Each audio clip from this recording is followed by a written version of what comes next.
Thank you. Right, thank you. Yeah, leave the kids alone. That's exactly what I want to talk about. And following on from what Mary was saying about the dangers of the conversion therapy bill, I want to talk a bit about what's happening to children, and that the conversion bill has major, serious implications for our young people, but things that are happening now are having major implications for our young people. Anybody who's here is a parent of a child that's still at school, or anyone who's involved in education, a teacher in any way involved in education, will be very familiar with the Scottish Government Schools guidance around gender and gender ideology and gender identity. Some of you who are maybe involved in care services as well might be familiar with the guidance that was produced earlier this month by the Care Inspectorate on guidance for people working with some of the most vulnerable young people in our society, young people who are in care, who are looked after by the state, a lot of whom are looked after because they've experienced abuse, they've experienced trauma. And what this guidance is talking about in terms of the schools and the Care Inspectorate guidance, in my view, is further trauma. It's absolutely abusing children. It's telling children that they cannot be boys and girls who like playing with things that are supposed to be for the opposite sex.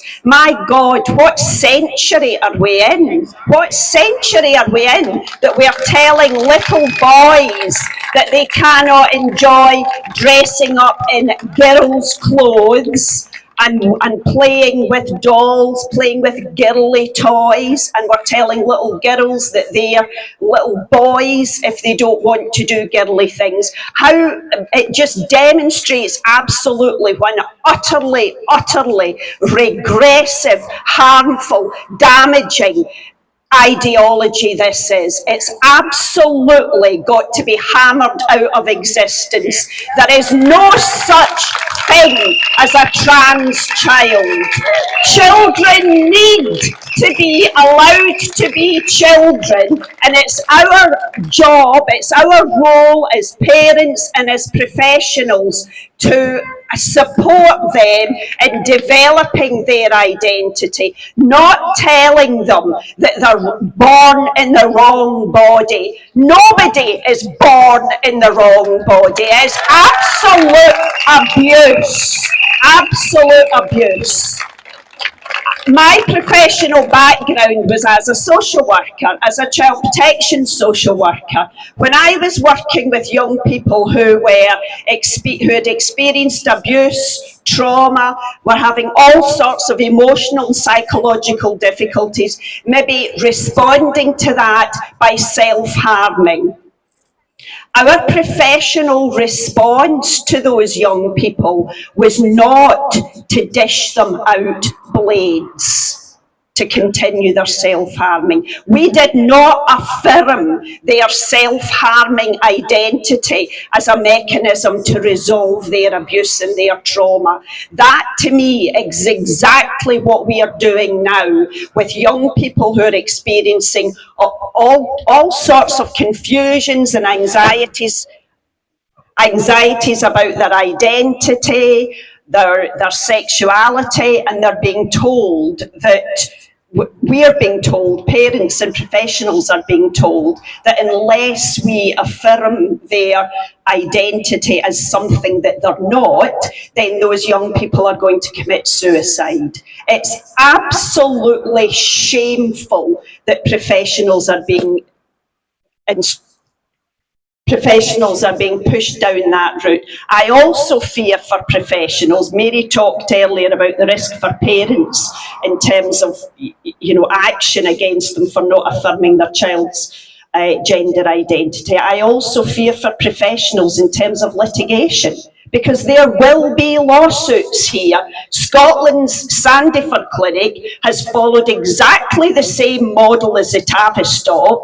If there's lawsuits against the Tavistock, there will be, absolutely, without a shadow of a doubt, there will be lawsuits here in Scotland. And the professionals who've been pushed into the path of that harmful action will not be able to remove themselves from responsibility for that.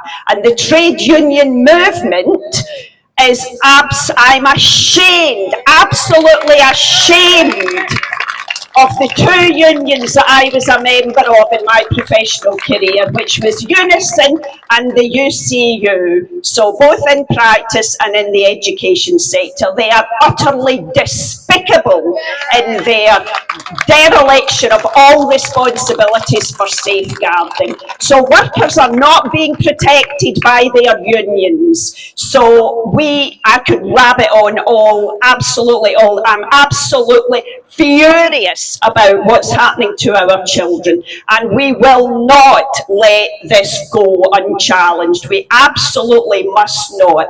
A number of organisations, including the Women's Rights Network and the Evidence-Based Social Work Alliance, have written to the Care Inspectorate, along with other organisations, condemning absolutely the guidance, the content of the guidance, and the fact that it's been written by LGBT Youth Scotland, an absolutely disgraced and despicable organisation who are already under investigation for their actions. They've got paedophile connect. Well, I don't need to tell you all this, you know all this already, but they are the fact that the government and major organisations are pulling in that organisation to write their guidance that's affecting our vulnerable young people is absolutely disgusting. They should be nowhere near our young